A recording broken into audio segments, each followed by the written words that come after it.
All right.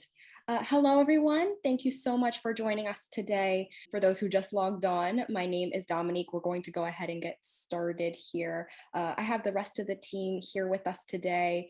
Today, we will be discussing the Dollar General Statesville, North Carolina opportunity. But first and foremost, Greenleaf hosts weekly live streams and private connect events every Thursday afternoon with a new topic every week, highlighting a portion of our business. Private events being more interactive, while live streams are open to the public.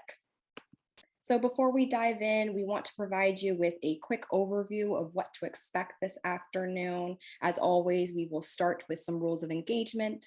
We'll dive into the Dollar General brand, discuss some specifics on the Statesville opportunity. We will discuss what Placer.ai data is and how Greenleaf plans to incorporate that throughout our business.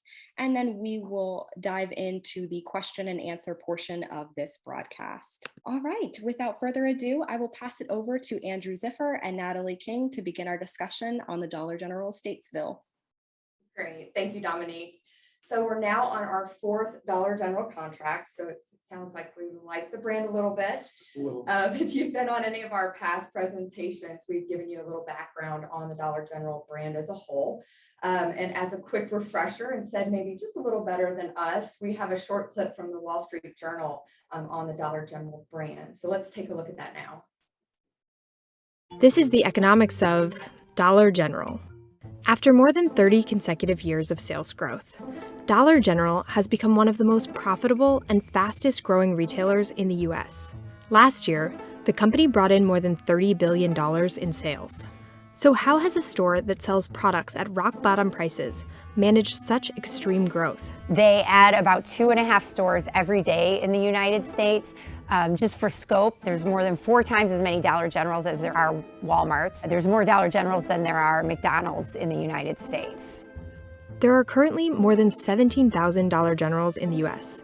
But if you don't live in rural America, you might not have ever even stepped foot inside the store. Where would you typically find a Dollar General? You'd think of a 2-lane road, think of, places where the houses are far apart, farmlands, kind of lower income communities. You might find them by a post office or a church or at an important intersection. This is often a deliberate decision. The company has formulas for identifying locations to open stores. Often, the Dollar General will be down the road, miles away from the nearest town and Walmart, areas with limited shopping options.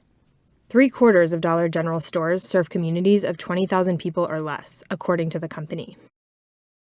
So some great stuff about Dollar General as a whole. So Andrew, do you want to give us a little bit more specifics on the Statesville location? Sure. So the Dollar General we have under contract right now is in Statesville, North Carolina, which is a part of the Charlotte metropolitan area, and 1.276 million. It's right in line with all the other Dollar Generals we buy. I'll go into this a little bit later, but the cap rate that we're buying this by is an above average cap rate. So we know that day one we are buying this property at a below market value, because typically Dollar Generals are trading for about in the 6s, and so there's an inverse relationship between cap rate and price. So we are getting this at a discounted price right now. This is a double net lease, which means that the tenant is responsible for all internal maintenance, all insurance, all taxes, and Greenleaf is going to be responsible for the roof and the parking lot and the structure, which will be very minimal work, if any. The building is about an 11-year-old building. So, for example, the roof has a 30-year warranty. The roof is about 11 years old. It's a brick building, which you'll see a very, very nice looking building. And the parking lot's in great shape. It's been recently sealed. Dollar General as a whole, though, is just a remarkable company. On the Forbes 500 list, it's ranked 112 out of 500 companies, and as the video just said, its 2021 revenues 34 billion. And remember, there are more Dollar Generals in the U.S. than Walmarts. It's crazy. It's crazy. So with over 17,000 stores, and you've mentioned previously that Dollar General doesn't release its sales figures. How do we know that we're buying a successful location? Good, very good question. But a lot of our fast food restaurants, we actually get sales, and we know how productive they are. We know what their historical sales are. We know their progression, their increases every year. But with Dollar General is a bit of a mystery, because their corporate policy is they do not release sales. to anyone, and they actually hold pretty tight to that policy. You might get some limited information from the store manager, but that information is limited. So what do you do? How do you determine how busy a Dollar General is? So this is our first purchase we've done this. Greenleaf recently purchased a tool called Placer.ai. Look it up on the internet, and they tag themselves as the world's most advanced foot traffic analysis platform. So what does this system answer for us? Well, in place of sales, this will tell us how many feet are walking in the door. How many feet are walking in the door? How does that number compare to other stores? If you line up all the Dollar Generals in the United States, how does this Dollar General compare to other Dollar Generals? And even you could even compare like a Dollar General store to a Dollar Tree store.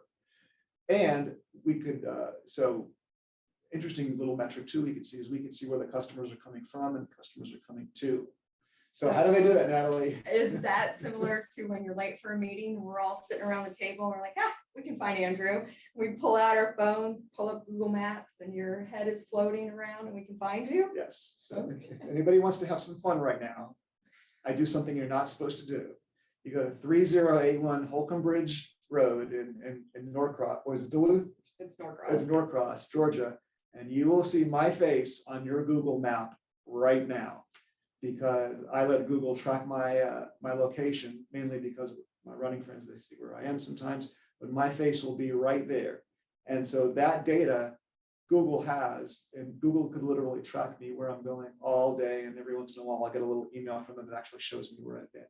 But anyway, there are apps on your phone that take that data and then consolidate it, and then tools like Placer take that data and develop various metrics on it. And so what does that look like on our end when we're looking at that data? Well, so on the next slide, there's a little report that that one of the reports that Placer generates. It generates a whole wealth of information. But what Placer tells us for this particular Dollar General, and this is remarkable.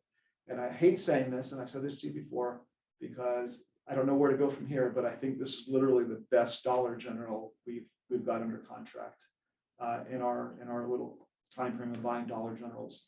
This Dollar General ranks in the 99th or 97th percentile of all Dollar Generals in the United States compared to when you're looking at foot traffic. So for example, in the nation, this one is ranked 40 out of 14,000 as far as foot traffic. In North Carolina, it's ranked 2 out of 745 in North Carolina. And in the 15-mile radius in this particular area, it's ranked 1 out of 17. So this is the busiest Dollar General in the area and almost the busiest Dollar General in North Carolina. Did we learn anything else from this data? Well, this helps us determine when we don't have sales. This is the metric we can use to say, okay, is this tenant going to be here for an extended period of time? What we always want to do when we're buying one of these single tenant properties is ensure that they're going to renew their lease and they're there indefinitely as long as their business is good. This is one of those locations. I think it's highly unlikely that that Dollar General is going to shut down its 99th percentile foot traffic location. So this is by far one of the locations that will be there for a long time. And other metrics we use, because we all of our purchases are very data driven, and if they don't pass the data test, we don't look at them further. Now, of course, we do an inspection, we go there ourselves and look at it, but all of them go through various metrics. And so one of the metrics we use are vehicles per day, because ultimately these retail locations are a product of the driving of the cars driving past them every day. So Greenleaf has its own little model of how we score Dollar Generals. And so we have about 100 Dollar Generals that we've scored in our model, which usually are the better performing Dollar Generals to begin with. And so of these 100, Statesville is doing a lot better than the average Dollar General that we have actually looked at. The average is 11,000, but Statesville is actually 18,000. And then for the 3-mile population count, Statesville is actually 24,000, and then the average is 18,000. And for the population growth too, Statesville is at a 6.75%, and then the average Dollar General we scored the percentage growth is actually 3.6%. Definitely interesting Yeah. metrics and useful Yeah. for us.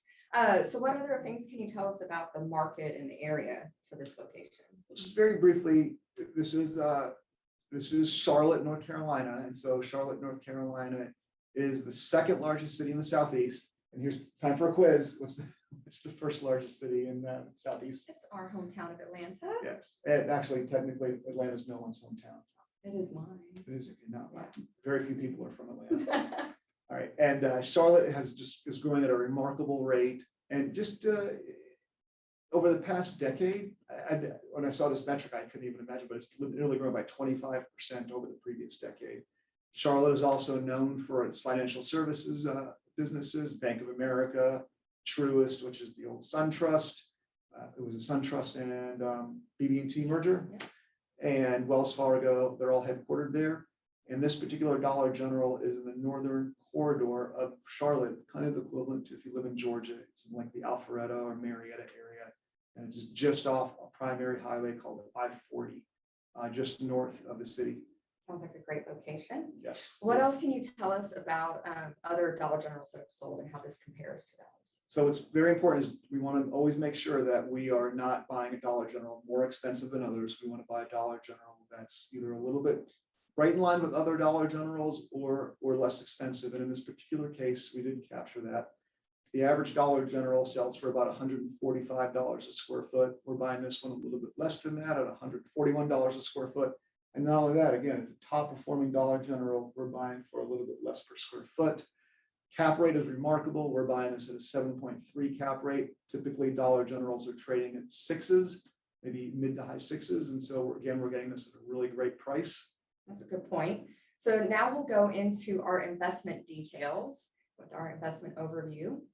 And this is going to be also in the PDF presentation we sent you, the OM. So as Andrew mentioned, we have our contract price of $1.276 million.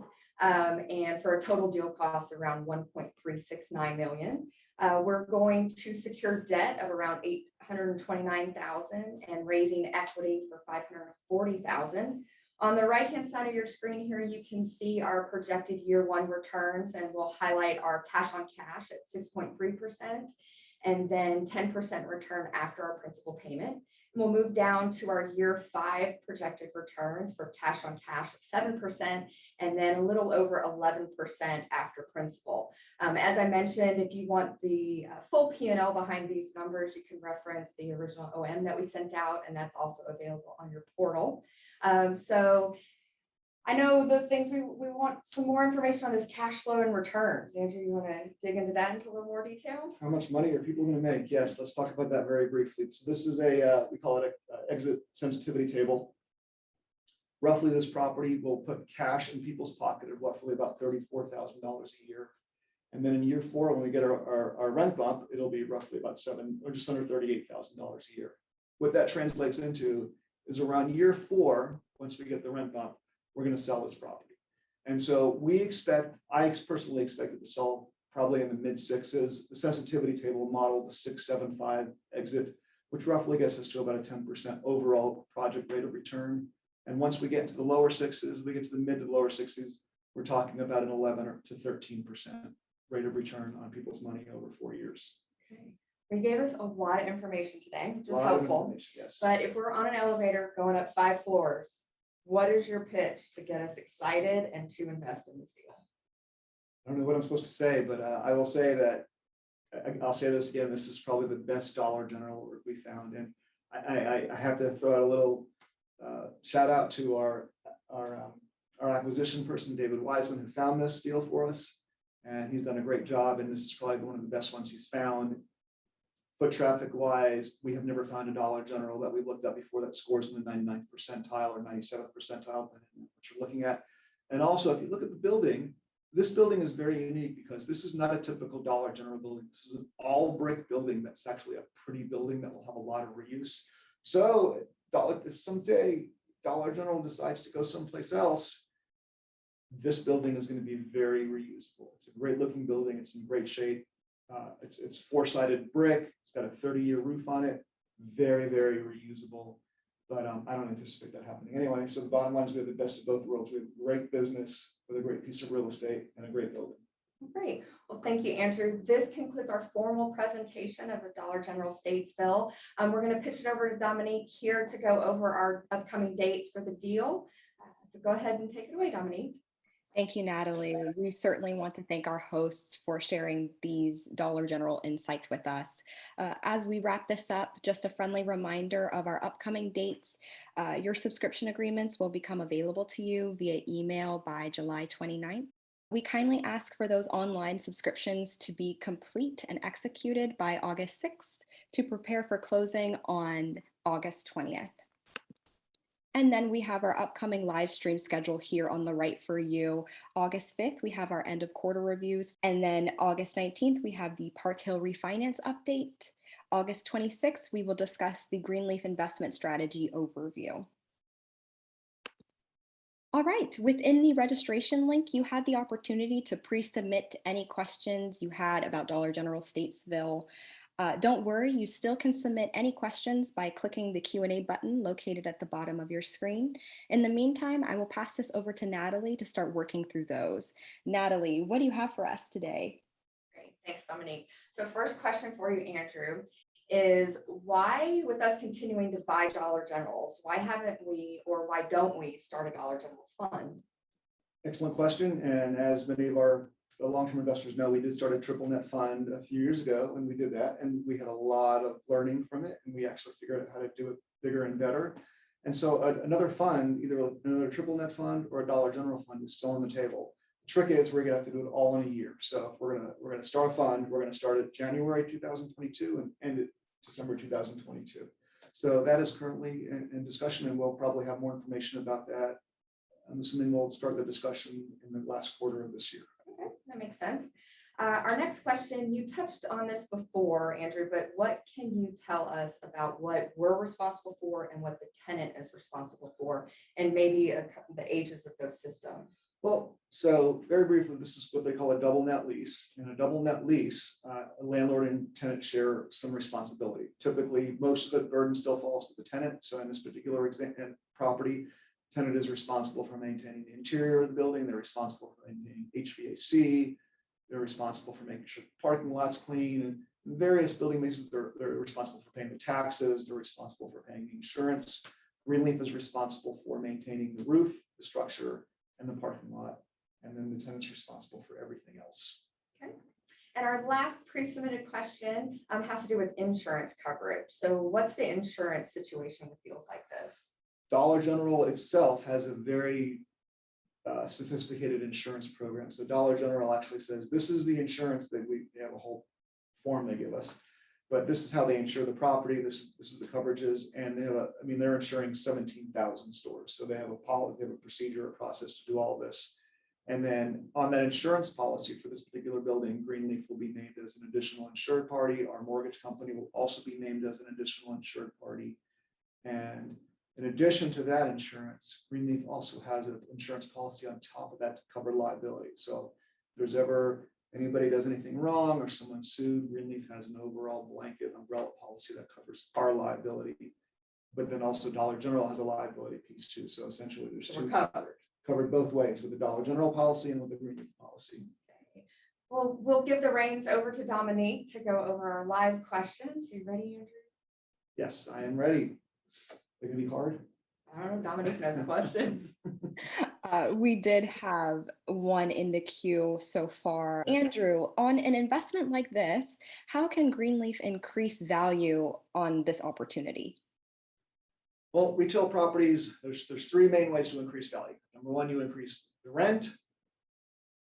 Increasing the rent is not always a great thing, because when you increase the rent, you make it less affordable to a tenant and less desirable. So this is counterintuitive, but ideally you want to have the cheapest rent in the area, because you have the cheapest rent in the area, you're always going to be occupied and you'll always have an appetite for what you want to do. If you want to get some crazy high rent, your customer base is going to shrink and it's going to be harder to rent. So ideally, number one, you do want to keep rent low, even though that's the first way to actually increase the value. The best way to actually increase value is usually through lease term. And so when you have a 5-year lease for a fixed amount or a 10-year lease for a fixed amount, that 10-year lease is always going to make the building more expensive. So a lot of times these retail properties are driven by lease term. So if you have a Dollar General that's paying $100,000 a year on a 5-year term lease, or $100,000 a year on a 10-year lease, that building will be worth more, mainly because that Dollar General has a 10-year lease on it. And so our goal is to always improve lease term before a sale. Excellent. Well, those are all the questions that we have today. Thank you everyone so much for joining. Don't forget to check out our Greenleaf Connect YouTube channel for all of our recorded live streams, with this recording being made available at the end of the week. This concludes our broadcast. We certainly appreciate you joining us today, and we look forward to having you on our upcoming live streams. Thanks again and enjoy your day. Bye-bye.